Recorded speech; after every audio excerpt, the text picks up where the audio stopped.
Echoes in Twilight, the tale of Zacharias the Bat. In a time long forgotten, within the protective sanctuary of darkness that was the cavernous wonder known as Twilight Grotto, resided a vibrant community of animals. Among them, a bat with the name of Zacharias stood out, not just for the translucent elegance of Zephaniah's wings, but for Zephaniah's extraordinary echolocation abilities.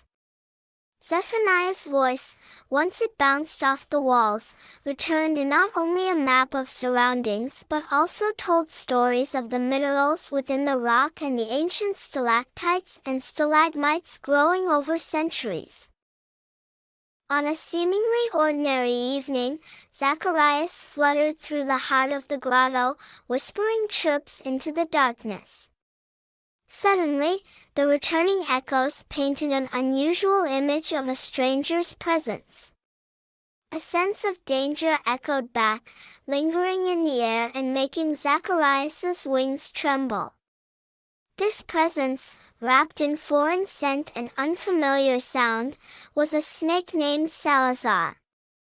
Salazar had slithered into the grotto, the chill of his scales leaving a trail of dread on the cave floor. Zacharias, using Zephaniah's unique sense, carefully mapped the serpent's location.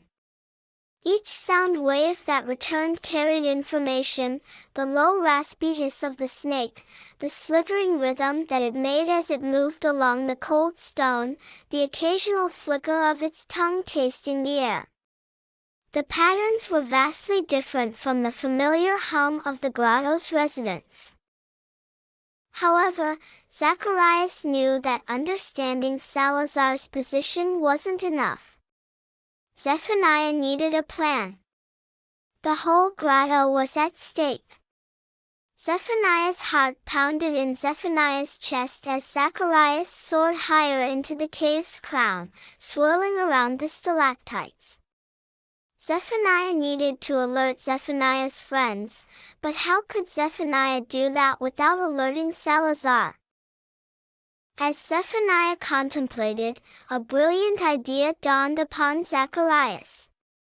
Zephaniah began to emit a series of quick, sharp chirps, a patterned language known only to the grotto's residents. To Salazar, these would sound like the inconsequential echoes of the cave, but to Zacharias's friends, it was a signal for immediate danger. Listening intently for their responses, Zacharias felt a wave of relief as the subtle shifts in the echo patterns confirmed their understanding. The residents began to retreat into the deeper recesses of the grotto, silent and swift.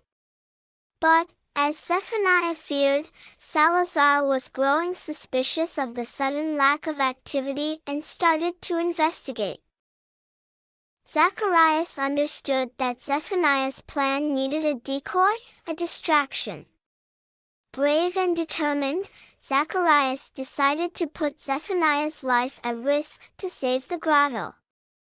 With a deep breath, Zacharias dive-bombed from the roof, swooping right past Salazar. The air stirred by Zacharias's wings sent Salazar into a state of confusion, and the snake hissed, twisting his head in every direction.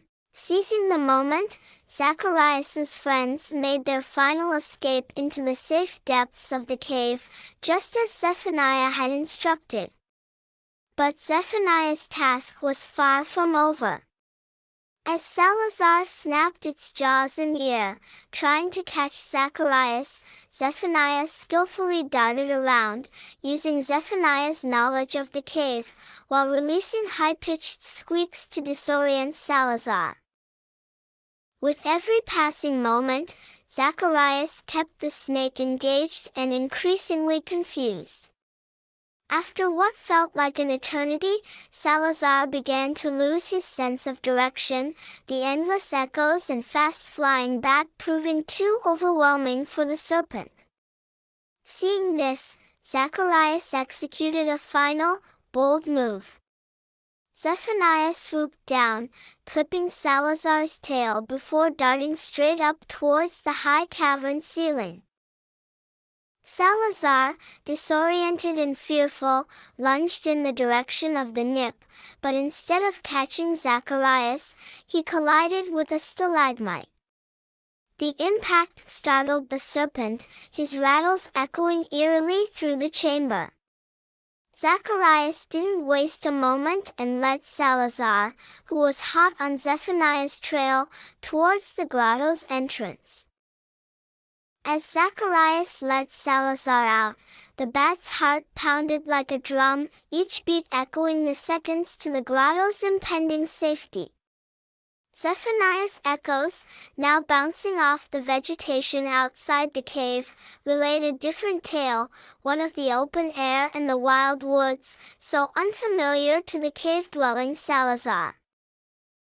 Once Salazar was fully outside, Zacharias flew back into the grotto, collapsing in exhaustion but relief washing over Zephaniah. The echoes returned to their comforting lull, devoid of the serpent's sinister presence. The extraordinary tale of Zacharias resonated throughout the grotto, each echo carrying whispers of Zephaniah's bravery and selflessness. Not only did Zacharias save the residents from imminent danger, but also taught them a profound lesson in unity, bravery, and the power of understanding the world around them. Even today, the echo of Zacharias' actions reverberates in the cave of Twilight Grotto. Every chirp, every flutter of wings is a reminder of the tale when Zacharias used echolocation not just as a tool for survival, but as a language of compassion, a language of strategy, and a beacon of hope for the entire grotto.